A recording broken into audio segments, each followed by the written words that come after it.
After their sweet, bitter honeymoon, Gia and Jin returned back to their homes.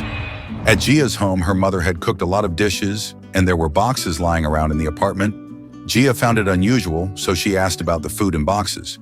Gia's mother reminds Gia that before she married Jin, she promised them that she would move into his apartment, and regarding the food, she said that she is happy with her daughter's marriage, and hence she has cooked these dishes for her as a gift. Gia slowly remembers that before going to honeymoon, they had said something like this to convince her family for the marriage.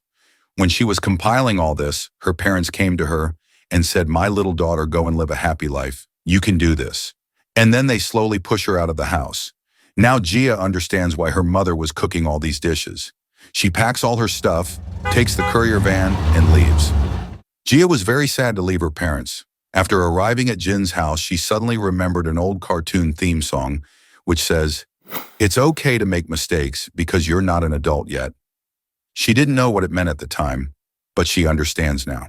It meant you're completely screwed if you make mistakes as an adult, because her one mistake of asking Jin for marriage completely changed her life. Her parents kicked her out of the house. She only knows a few things about Jin, and now she has to live with him. Jin also has his own conditions for letting Gia stay with him, so he proposes to make a contract between them. There were already many things going on in Gia's life, and now this contract issue made her even more irritable, but she has no other option, so she agreed to this contract.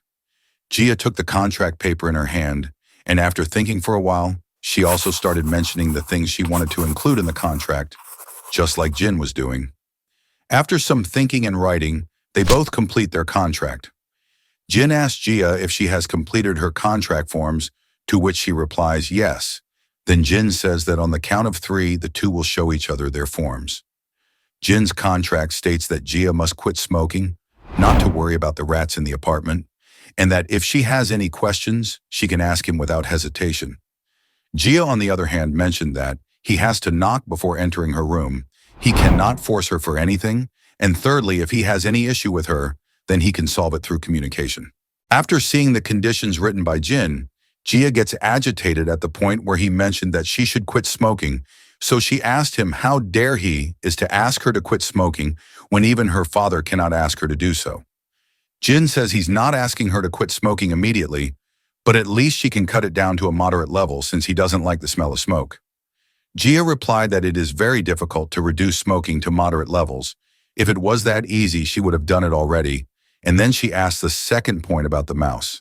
And suddenly she feels that something has touched her feet, so she asked Jin about it. When she looked down, she saw a cat sniffing around her feet. Jin sat down to pet the cat and asked Gia, "Did you see how smart my mouse is? She knows we are talking about her, so she came out." Gia immediately asked Jin what the cat's name was, as he has named it Mouse, because it's very strange that a cat is named Mouse. But Jin didn't find it strange, because his cat liked mice, so he named it Mouse. Gia thought, as per this principle, if he was allowed, he can also name her as a chicken hen, because she liked chicken very much. Jin keeps playing with his cat and asks the cat to say hello to Gia. Then she politely asks, "You never mentioned that you have a cat, Jin." Jin replied, "Because I never thought I would ever have to live with someone." And then he asked Gia if she likes cats or not. Before Gia could reply, Jin saw her expressions and made a sad face of himself and the cat with tears in his eyes so that Gia would not be able to say no to the cat. Under a lot of emotional pressure, Gia says, if she really has to choose, she would love to have a cat. When she said she would love to have a cat, Jin offered her to hold the mouse in her hand if she wanted. Saying that my cat is very nice, Jin handed the cat to Gia's hand. She starts caressing the mouse. While petting Jin's cat, she asks him if she doesn't like cats or if she's allergic to them. Will he then let her stay in his apartment? He replies that at that time, he would have rented a room for her. Gia asked excitedly, "What about the rent then?" Jin casually replies that money isn't a problem for him. He'll manage it. They're married now, so it's all his responsibility. Hearing this, Gia felt that this boy is very serious about marriage. She had not thought so much till now. After the dinner, the two of them write a mutual marriage contract based on their respect for each other. Some of the things about the contract are, do not come inside for at least 10 minutes after smoking. Do not disturb the mouse. Do not enter the other person's room without permission. Always resolve issues through communication. After reading the entire contract, both of them asked each other whether they agree with it or not. Before anyone replies, suddenly Jin says there is one more important thing which they have forgot to mention in the contract form. Jia asks about it.